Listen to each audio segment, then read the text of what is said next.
Darwin Seed, the person, the key person behind our success, Thank you. We welcome you all. Sorry, Tamil, but let me just say that we are here to celebrate, a milestone which was achieved, by Dr. Padma Priya and her team. There's such a remarkable achievement where, innovation.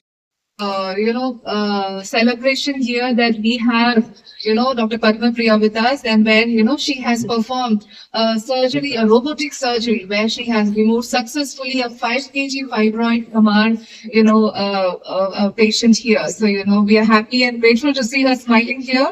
And I understand that okay, the Garbhapai நிறைய diseases இருக்கு. அதுல ஒண்ணு இவங்களுக்கு வந்தது பெரிய கட்டி. ஒரு கட்டி இல்ல, பல கட்டி. அப்படின்னா மல்டிபிள் 10 கிட்ட இருக்கும். ஈச் கட்டி 12 to 20 சென்டிமீட்டர் சைஸ். ஒரு 20 சென்டிமீட்டர் 12 to 20 சென்டிமீட்டர் சைஸ்ல இருக்கிற பெரிய பெரிய கட்டி. இவங்க மட்டும் நிறைய பேஷண்ட்ஸ் இந்த மாதிரி வராங்க. 2 kg. அது எடுத்த பிறகுதான் நம்ம வே பண்ணி பார்ப்போம். அப்ப பார்த்தா 2 kg 3 kg. முன்னாடிலாம் என்ன நடக்கும்னா, we'll make a very big cut, பெரிய கட், இங்க இருந்து சிட்டி ஸ்டாண்ட் இங்க இருந்து கீழே வரைக்கும் கட் பண்ணி அந்த வயிறை கம்ப்ளீட்டா எக்ஸ்போஸ் பண்ணிட்டு அந்த அப்டாமினல் வால, அதுக்கப்புறம் அந்த கட்டியை நம்ம ரிமூவ் பண்ணுவோம். அது மாதிரி ரிமூவ் பண்ணி எடுக்கும் போது அவங்க ரிகவரியை கொஞ்சம் யோசிச்சுப்பாரு. அவங்களுக்கு blood loss more, பிகாஸ் இவ்வளவு கட் பண்ணும்போது கண்டிப்பா blood loss more ஆகும். 2 is அவங்களுக்கு பெயின் ரொம்ப இவ்வளவு பெரிய கட்டு இருக்கும்போது அவங்க pain recovery blood loss. Plus அவங்கள பார்த்துட்டும் வீட்டுல யூஸ்வலா என்ன பண்ணுவாங்கன்னா ஹஸ்பண்டும் வீட்டுல லீவ் போடுவாங்க, அவங்க கூட இருக்கிறவங்களும் லீவ் போடுவாங்க. சோ ஒருத்தவங்க மட்டும் அவங்க சஃபர் ஆகல, என்டையர் ஃபேமிலி சஃபர் ஆகும். All things happening in the family. Most important is the mother. கரெக்டுங்களா? அவங்களுக்கு ஒண்ணுன்னா அந்த ஃபேமிலியே ஷேக் ஆகும்.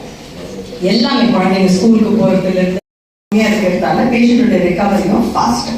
பெயின் ஏன் கம்மியா இருக்குது? மெயினா நீங்க பெயின் பாத்தீங்கன்னா இவ்வளோ பெரிய கட்ல என்ன ஆகும்னா கண்டிப்பா ரிகவரி, அதுக்கப்புறம் அதோட காம்ப்ளிகேஷன்ஸ் அது எல்லாமே ஹெர்னியா ஃபியூச்சர்ல வரலாம். ஸோ இதெல்லாம் இதுல கண்டிப்பா இருக்கவே இருக்காது. They can go home in 24 hours. அதுதான் ரொபாட்டிக்கோட success. So this is what இந்த highlights of robotic surgery. Actually doctor சொன்ன மாதிரி எனக்கு எந்த சிம்டம்ஸும் இல்ல. நான் I was very very healthy. But எல்லாரும் என்ன அப்சர்வ் பண்ணி சொன்னது லாஸ்ட் 1 year or 2 years நான் கோ த்ரூ பண்ண ஒரே விஷயம் என்னன்னா, எவ்ரிபடி வாஸ் டெல்லிங் நான் வெயிட் லாஸ் நிறைய இருக்கு அப்படிங்கறத மட்டும் பீப்பிள் வேர் அப்சர்விங் இட் எவே. ஆனா நான் அது அவ்வளவு சீரியஸா எடுத்துக்கல, பிகாஸ் நான் ஹெல்த்தியா தான் ஃபீல் பண்ணேன். ஐ வாஸ் வெரி ஆக்டிவ் ஆல்சோ. எனக்கு அதனால அதை நான் சீரியஸா கன்சிடர் பண்ணல. பட் ஓவர் த இயர்ஸ் எனக்கு ஒரு இன்புட் இன்டேக்ல கொஞ்சம் டிஃபரன்ஸ் தெரிஞ்சது. என்னால நிறைய சாப்பிட முடியல.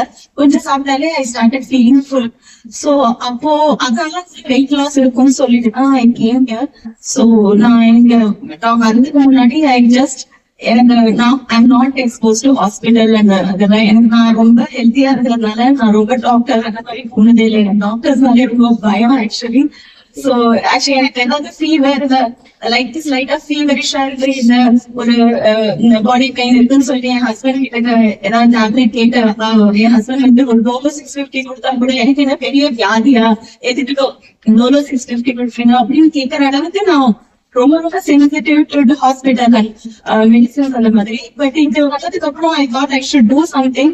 ஸோ ஜஸ்ட் கூகுள்ல போயிட்டு பெஸ்ட் கைனகாலஜிஸ்ட் நியர் மீ அப்படின்னு போட்டேன். டாக்டர் பத்ம பிரியா மேம் பேர் தான் ஃபர்ஸ்ட் வந்தது. ஸோ அதுக்கப்புறம் கூகுள் ரிவ்யூ போய் பார்த்தேன். என்னோட ப்ராடக்ட்க்கு ரிலேட்டடா எனக்கு தெரிஞ்ச ஃபைப்ராய்டு தான் இருக்குமோ அப்படிங்கிற மாதிரி. ஸோ அது ரிலேட்டடா போய் பார்த்தேன், நல்ல ரிவ்யூஸ் வந்திருக்குது. அவ்வளவுதான். I didn't have any second thought. We just came here. நான் வரதேவும் எனக்கு ஃப்ளோட்டிங் ப்ராப்ளம் தான் இருக்கு அப்படிங்கிற மாதிரி சொல்லிதான் வந்தேன். அதுக்கப்புறம் like 1 by 1 scan like immediately you have to get it back அப்படிங்கிற மாதிரி. ஸோ பயமா இருந்தது, ஏன்னா அந்த ஹாஸ்பிட்டல் எக்ஸ்போஷர்லாம் ரொம்ப இல்லாததுனால. பட் வித்தின் அ வீக் யார்கிட்டயும் நாங்க கேட்க கூட இல்லை. லைக் இன்னொரு ஒப்பீனியன் போய் கேட்கலாமா, ட்ரஸ்டட் டாக்டர். அதுதான் எனக்கு அதுவே காடோட கிரேஸ் மாதிரி ஒரு ரைட் எக்ஸ்பர்டீஸ் கனெக்ட் பண்ண வச்சுட்டு I feel so blessed. So வந்தோம் within 1 week everything was done. Like I got operated. எனக்கு தெரியாது இவ்வளோ பெருசா ஆகும்னா நான் எக்ஸ்பெக்டே பண்ணல. I was so scared because எனக்கு சொன்னது வந்து 3 to 4 hours குள்ள எல்லாமே கிடைச்சிடும் அப்படின்னு தான் சொன்னாங்க. என்ன உள்ள அழைச்சிட்டு போனாங்க லைக் ஆபரேஷன் தேட்டருக்குள்ள. நான் வெளியில வரதே நான் டைம் பார்த்தேன், இட் வாஸ் 9. சோ எனக்கு ரொம்ப பயந்து லைக் 10 hours அது more than 10 hours என்ன ஒரு மாதிரி ரொம்ப எனக்கு இது வந்தது, என்ன நடக்கும் எனக்கு. ஆல்ரைட் இந்த சைஸ் ரொம்ப ஹியூஜா இருந்ததுனால it took so much time சொல்லிட்டு அந்த டைம் வந்து எமோஷனலா என்னோட அம்மா என் ஹஸ்பண்ட் எல்லாம் கூட ரொம்ப பயப்படுறதே கூட லைக் பீப்புள் கேம் லைக் ஒரு கவுன்சிலிங் மாதிரி கொடுத்து the hospital was very very supportive. And இந்த அளவு ஒரு இன்ஃப்ராஸ்ட்ரக்சர், இந்த அளவு எக்ஸ்பர்டீஸ் உள்ள ஒரு மெடிக்கல் டீம் தான் கண்டிப்பா என்னோட கேஸ ஹேண்டில் பண்ணிருக்க முடியும். நான் வேற ஒரு இடத்துக்கு போனா எனக்கு என்ன ஆயிருக்குன்னே எனக்கு என்னால நினைச்சேன் பார்க்க முடியாது. இந்த லாஸ்ட் வழியிலே இருப்பேன் லைக் ரைட் பர்சன் கிட்ட நம்ம போகலன்னா நம்ம இது என்ன ஆயிருக்கும் அப்படின்னு சொல்லிட்டு. இப்போ பை காட்ஸ் கிரேஸ் நான் வெரி வெரி ஹெல்த்தி. நல்ல அதுக்கப்புறம் போஸ்ட் இது கூட சர்ஜரி கூட நல்ல சப்போர்ட் கொடுத்தாங்க. எனக்கு எந்த டவுட்ஸ் வந்தாலும் ரொம்ப approachable. I can call any one and getting help. எனக்கு ஒரு சின்ன இது இருக்கு நம்ம phone also they were like telling me to this, you don't need to worry about this. அந்த மாதிரிலாம் வந்து they were telling me, giving me advice. So இப்போ I'm very much all right. Slowly I started like yesterday now I started going to work also. This was my experience. The robotic